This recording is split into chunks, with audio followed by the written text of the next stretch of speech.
Oke lah.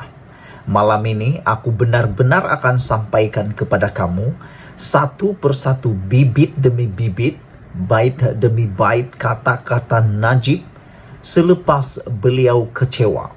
Ini kata Najib. Bukan nak lengah, tapi saya tak malu kata terdesak, kata Najib. Ulang sekali lagi. Najib kata dia bukan nak lengahkan perbicaraannya, tapi saya tak malu kata terdesak, kata Najib. Jadi apa malu bosku? Ngamlah untuk dia. Saya ingin merekodkan bantahan saya yang paling kuat berhubung prosiding rayuan hari ini dengan hak saya untuk hidup. Kebebasan dan hak untuk mendapat perbicaraan yang adil dipertaruhkan. Dan para peguam saya yang telah cuba menarik diri mereka sendiri kerana mereka tidak dapat atau sanggup mewakili saya lagi, masih dipaksa oleh Mahkamah Persekutuan untuk terus duduk di bangku peguam bela dengan tujuan bahawa saya diwakili. Hisam Tek telah menyatakan beberapa kali bahawa beliau tidak bersedia untuk rayuan ini, yang bermakna saya tidak mempunyai peguam yang berkesan atau representasi yang sewajarnya di hadapan mahkamah ini dalam rayuan yang kompleks. Ini kerana beliau baru dilantik kurang sebulan atas sebab-sebab yang saya akan nyatakan di bawah, kata Najib lagi. Aku rasa penonton yang menonton channel ini, video ini, konten ini mesti banyak persoalan dan jawapan kepada apa yang Najib baru kata tadi. Oleh itu, boleh tinggalkan komen Anda di bawah ruangan komen yang tersedia ini. Najib juga mengatakan disebabkan ini, Hisham dan pasukannya memutuskan untuk menarik diri mereka daripada mewakili saya dalam rayuan ini di Mahkamah Persekutuan kerana mereka tidak dapat menyumbang secara bermakna kepada kes saya tanpa Mahkamah Persekutuan memberi penangguhan selama 3 bulan. Yang ini aku nak komen. Kenapa dulu Najib waktu menukar pasukan pembelaan peguamnya dulu tidak terfikir pula tentang kalaulah mahkamah tolak penangguhan, apa jadi? Adakah Najib benar-benar yakin 2000% atau 200% overconfident bahawa mereka akan menang di dalam permohonan penangguhan? Aku rasa memang Najib overconfident, dia yakin sangat mereka akan dapat penangguhan. Tapi malangnya mereka tidak terfikir senario buruk. The worst scenario yaitu kalaulah ditolak apa jadi? Akhirnya tarik diri. Jadi nanti kalau akan datang takkan tarik diri lagi kan? Begitulah. Jom kita teruskan apa pula kata Najib. Bagaimanapun, Mahkamah Persekutuan enggan membenarkan mereka berbuat demikian.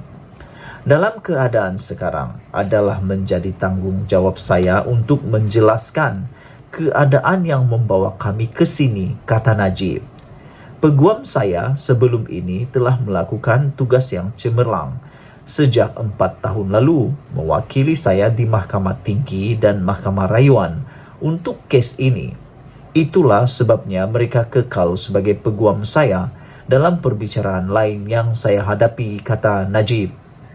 Tetapi, walaupun demikian, saya kalah dalam kedua-dua perbicaraan dan rayuan saya kepada Mahkamah Rayuan. Dengan latar belakang ini, saya merasakan bahawa perspektif baru dalam kes berkenaan untuk membawa idea baru merupakan suatu yang wajar dan perlu dilakukan bagi rayuan terakhir saya di hadapan mahkamah ini. Ini melibatkan hidup saya, ia tidak kurang daripada itu, kata Najib. Rancangan awal saya ialah penglibatan peguam Jonathan Ledlow QC untuk menyertai Safi & Co dan bekerjasama dengan Muhammad Safi Abdullah dan Harvinjit Singh.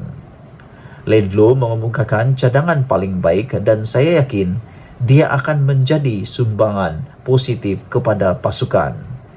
Penemuan keterangan yang berkaitan dengan Hakim Muhammad Nazlan Muhammad Ghazali seterusnya memerlukan pasukan peguam baru untuk tampil meneliti secara bebas dakwaan itu dan mengemukakan di hadapan mahkamah yang mulia ini dalam keadaan paling tidak berat sebelah, kata Najib lagi. Malangnya, Mahkamah Tinggi menolak permohonan Laidlaw untuk menjadi peguam saya.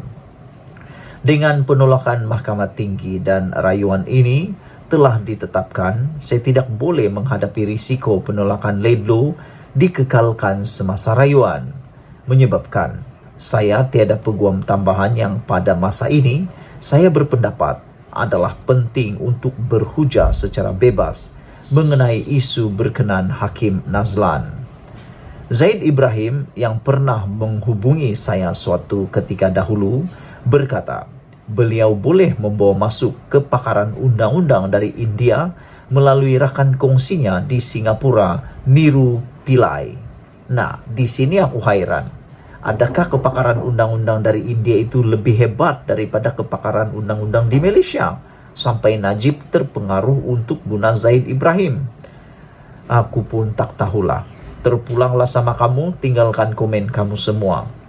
Saya kemudiannya diperkenalkan kepada dua peguam kanan dari India, kata Najib, yang pada mulanya menarik perhatian saya dengan idea mereka. Akhirnya, mereka melakukan kerja belakang tabir, manakala firma Zaid memudahkan proses mahkamah.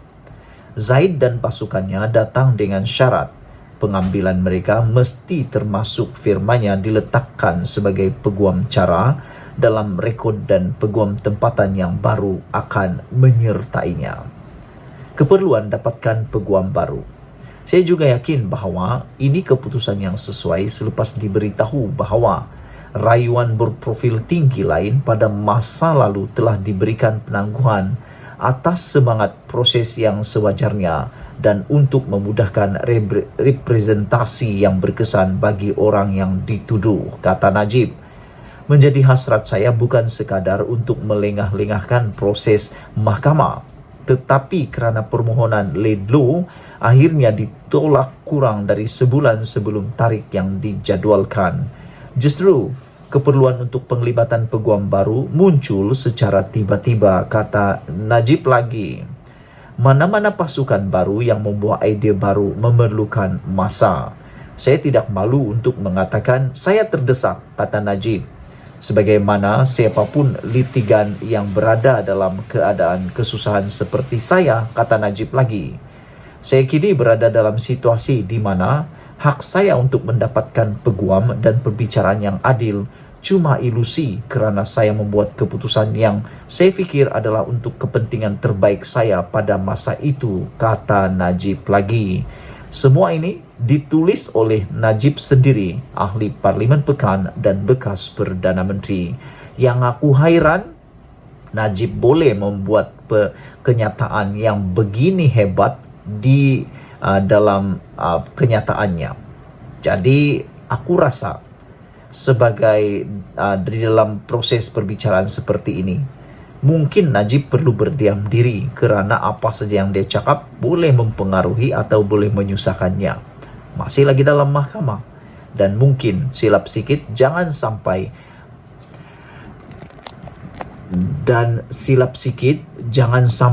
menghina mahkamah pula. Malaysia kita punya, kita jaga sama-sama. Cintai Malaysia. Kita jumpa lagi. Bye-bye.